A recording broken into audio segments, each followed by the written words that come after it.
Good morning, this is Gemma Janela A. Evangelio. Before anything else, allow me to share part of my story. I grew up in the remote area of San Fernando, Bukidnon. People living there, the community members of our barangay, are living to survive. It's not that we barely breathe, but life there is isang kahig isang tuka. Worst scenario is present to the most inaccessible city in our locality, where eating 3 times a day of proper meal is a privilege. Accessing to education is a privilege. Not experiencing malnutrition is a privilege. Being involved in the decision making is a privilege. Deprivation of this is poverty. Are you enjoying those considered privileges? Can you even think of being deprived of those? What would be your life then? Again, deprivation of this is poverty.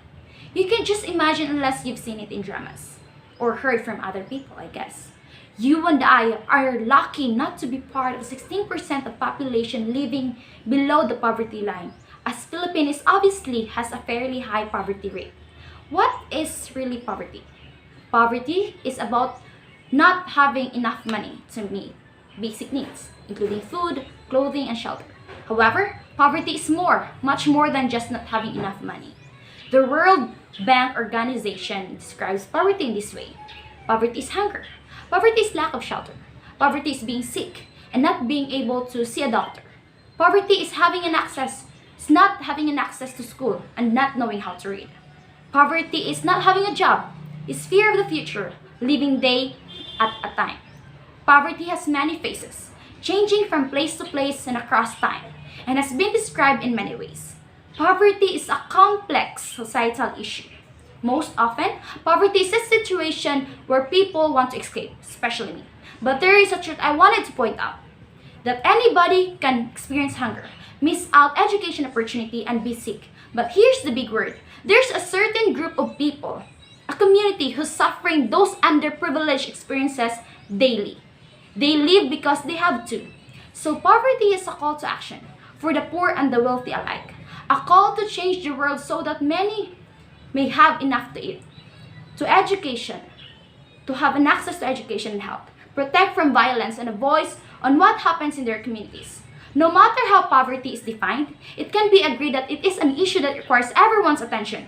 It is important that all members of our society work together to provide the opportunities for all the members to reach their full potentials. It helps us all to help one another. This call of action is poverty reduction. Poverty reduction is not only about meeting basic needs, food, shelter. It's about participating, influence, and power. I strongly believe that reducing poverty requires a focus on both what government needs to do and what individual needs to do. We need a combination of responsible policies and responsible behavior. You and I. One of the most effective policies is education. Education is a globally recognized solution to poverty. It is true that not every person without an education lives in extreme poverty. Yeah. But most adults living in poverty today are those who missed out in their basic education. Look at our parents. Despite all the struggles, they still invest in us through education. Aside from this and economic transformation, we could also help in poverty reduction. There are a lot of things we can do to influence our individual community. Raising awareness through awareness posting in social media.